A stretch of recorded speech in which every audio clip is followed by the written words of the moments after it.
और सबसे बड़ी जो समस्या है अतरौलिया मार्केट में, दूर दराज से हमारी बहनें माताएं जो बाज़ार में आती हैं, उनके शौच के लिए कोई उचित स्थान है नहीं। इसलिए मैं कह रहा हूं कि अमीर और गरीब की लड़ाई है।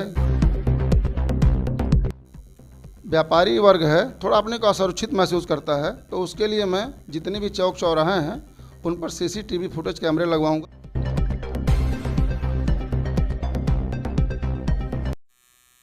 नमस्कार, मैं संभव शुक्ला। इस वक्त मैं आजमगढ़ के अतरौलिया क्षेत्र में और अतरौलिया में भी चेयरमैनी का चुनाव होने जा रहा है। हालांकि पूरे उत्तर प्रदेश में नगर निकाय चुनाव बिल्कुल माहौल बना हुआ है। उसी के साथ भाजपा ने जिनको सिंबल दिया है अतरौलिया से चुनाव लड़ने के लिए, भाजपा प्रत्याशी धर्मेंद्र निषाद जी मेरे साथ हैं। बहुत बहुत स्वागत है आपका धर्मेंद्र जी। नमस्ते।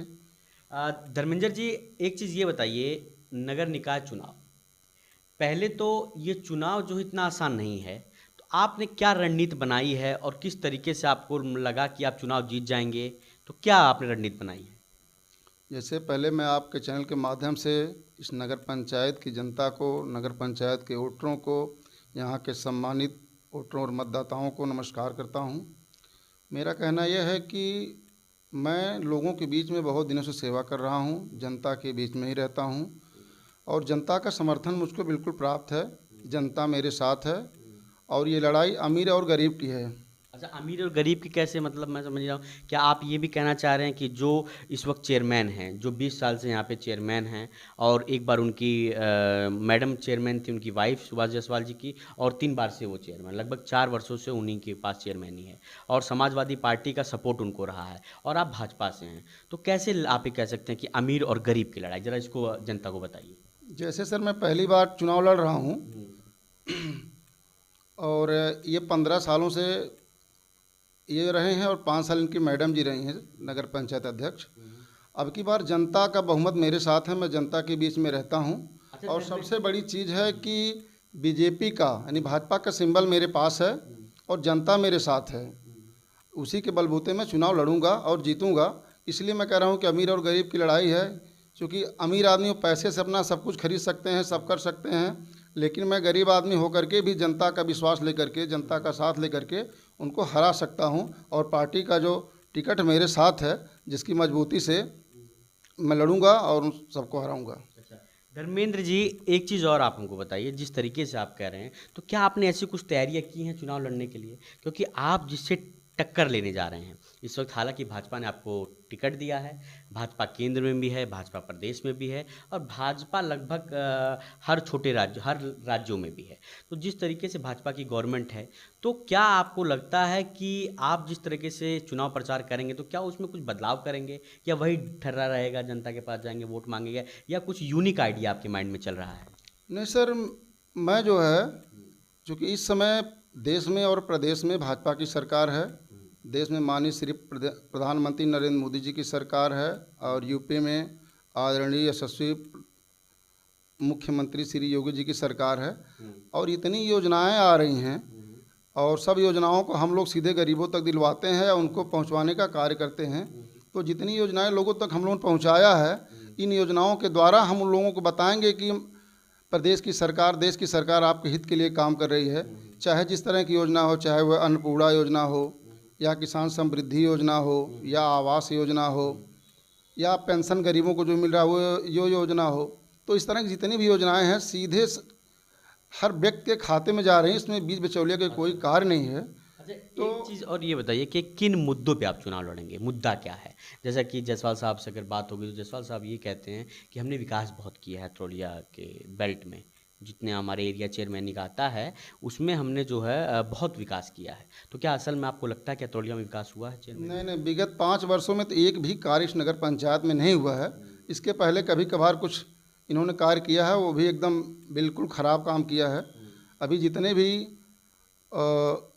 लगाया गया है, सब लॉकिंग पत्थर सब टूट गए हैं, जगह जगह पर बिल्कुल गड्ढे की तरह हो गया, सब चक्रोट नाली की तरह हो गया है। और इस जूनियर हाई स्कूल से एक रोड आता है बैंक के पास, जो जगह जगह से इतना गड्ढा हो गया, लगता ही नहीं कि वो सड़क है, लगता है कि वो एक तरह से नाला है। अभी थोड़ा सा भी बरसात हो जाती है तो पढ़ने वाले बच्चे, अभिभावक और अध्यापक सभी लोग लगभग 1 फुट पानी में होकर के जाते हैं विद्यालय की तरफ। इस पर हम लोगों ने कई बार कहा भी है कि आप इस सड़क को सही करवा दिए, लेकिन अध्यक्ष महोदय ने कभी इस पर ध्यान नहीं दिया है, क्योंकि वो बार बार यही कहते हैं कि जनता है, जनता में पैसा खर्च करिए, टिकट ले लीजिए, उनका वोट। तो वो ऐसा कहते हैं कि पैसा खर्च करिए, टिकट ले लीजिए। भाई इससे उनका एक नाम है कि जनता की सेवा, जैसे हम लोग क्या सारी जनता कहती है कि वो कभी हम लोगों के हित की बात करते ही नहीं हैं। अगर यही होता तो एक रोड और है तो जैसे सारी जनता कहती है, तो कैसे वो 20 सालों से, 15 सालों से, 25 सालों से कैसे जीतते चले आ रहे हैं? जैसे अभी कुछ देर पहले मैंने बताया था ना कि यहाँ पर एक अमीर और गरीब की लड़ाई रहती है, तो कहीं न कहीं गरीब आदमी उसमें परेशान हो जाता था और वो अपने अमीरी या अपने उसके बल। अब की बार मतलब आप कहना चाहते हैं कि ये गरीब आदमी है जिसको भाजपा ने टिकट दिया, धर्मेंद्र निषाद जीतेंगे, यही कहना चाहते हैं? जी, अब की बार मैं ये कह रहा हूँ कि भारतीय जनता पार्टी ने एक निषाद को उम्मीदवार बनाया है। निषाद की जनसंख्या यहाँ पर बहुत ज़्यादा है और साथ ही साथ भाजपा के वोटर जो हैं बहुत ज़्यादा यहाँ पर हैं, और जितनी भी योजनाएं आती हैं उन सब का लाभ हर व्यक्ति को मिला है। शायद ही कोई घर बचा हुआ हो जिसमें सरकार की किसी न किसी योजना का लाभ न लिया हो। इसलिए पूरी जनता बिल्कुल साथ है और वो समझ रही है जनता कि अब बहुत हो चुका है। अब किसी नए प्रत्याशी को जिसने टिकट दिया भाजपा ने, इस प्रत्याशी को जिता करके हम ऑलरेडी जोगी जी और मोदी जी के हाथों को मजबूत बनाएंगे और अब की बार अवश्य इस 20 साल से जो पड़ा हुआ सूखा तरौलिया में कमल का फूल अवश्य हम लोग खिलवाएंगे यहाँ पे। सर, जो मेरा एक मुद्दा है जिस पर मैं चुनाव लड़कर जीतना चाहता हूँ, जो यहाँ की जर्जर सड़कें हुई हैं या जो इंटरलॉकिंग पत्थर लगे हुए हैं उन सबको सही कराऊँगा, सुदृढ़ रूप से कराऊँगा। और सबसे बड़ी जो समस्या है तरौलिया मार्केट में, दूर दराज से हमारी बहनें माताएँ जो बाज़ार में आती हैं, उनके शौच के लिए कोई उचित स्थान है नहीं। अगर किसी को मान लीजिए कि शौच की आवश्यकता पड़ गई तो कोई ऐसी जगह है नहीं जहाँ पर वो जा सकें। सबसे पहले इस ध्यान को मैं आकर्षित करूँगा और उचित स्थान दे करके शौचालय का निर्माण अवश्य कराऊँगा।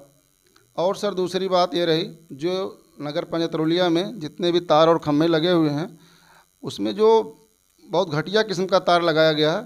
बिजली का पावर थोड़ा सा बढ़ता है तो तार जो है जिसको बोलते हैं टहक करके, यानी शॉर्ट सर्किट हो जाता है, ख़राब हो जाता है, गिर जाता है। आए दिन डेली वो मरम्मत होता रहता है। तो इस तरह की हम व्यवस्था करेंगे कि कोई तार जो है टूटे ना। गर्मी का मौसम है, सभी लोग सुचारू रूप से बिजली पावें। और मेरे दिमाग में एक व्यवस्था है, जो यहाँ पर व्यापारी वर्ग है थोड़ा अपने को असुरक्षित महसूस करता है, तो उसके लिए मैं जितने भी चौक चौराहे हैं उन पर सीसीटीवी फुटेज कैमरे लगवाऊंगा ताकि लोगों को सुरक्षा लोगों की हो सके और लोग जो है आसानी से रह सकें। चलिए, बहुत बहुत धन्यवाद। आपने देखा कि नगर निगम चुनाव के लिए धर्मेंद्र निषाद जी जो कि भाजपा प्रत्याशी हैं, इन्होंने चुनावी बिगुल बजा चुका है। बजाने के बाद ये भी कह रहे हैं कि अब की बार अमीर और गरीब की लड़ाई है। अब की बार अपने आप को गरीब कह रहे हैं और जो इस वक्त चेयरमैन हैं सुभाष जायसवाल जी, उनको अमीर कह रहे हैं। हालांकि जनता को तय करना कि कौन अमीर है, कौन गरीब है, कौन ईमानदार है और कौन जो भ्रष्टाचारी है, वो जनता को तय करना है और जनता को वोट डालना है और जनता ही इसका वोट के बाद तय करेगी किसको चेयरमैन की कुर्सी बैठाती है। नमस्कार, चंद्रेश यादव के साथ मैं संबा शुक्ला।